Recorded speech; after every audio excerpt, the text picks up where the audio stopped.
कळमनुरी बसमत नांदेड येथे सकाळी 6:30च्या सुमारास 2 भूकंपाचे धक्के जाणवले। भूकंपाचे धक्के जाणवल्याने नागरिकांमध्ये भीतीचं वातावरण पसरलं होतं।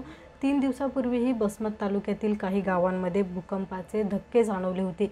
गेल्या काही वर्षांपासून बसमत, औंढा, कळमनुरी तालुक्यातील भूभागातून मोठा आवाज येत असून भूकंपाचे धक्के जाणवत आहेत। अशा घटना वारंवार घडत असल्याने कुठल्यातरी मोठ्या अपघाताची पूर्वसूचना जाणवत असल्याचं दिसून येते। तर पुसद शहरातील धरमवाडी गावातही भूकंपाचे धक्के जाणवलेत। Dnyaneshwar Metkar, 3D news, Pusad. नमस्कार, 3D न्यूज मध्ये आपल्या सर्वांचे स्वागत। 3D न्यूज आता संपूर्ण महाराष्ट्रभर 3D न्यूज मध्ये प्रतिनिधी नेमणूक चालू आहे। तसेच स्क्रीनवरती दिलेल्या नंबरवरती कॉल करा आणि आमच्या 3D न्यूज चॅनलचे अधिकृत प्रतिनिधी व्हा।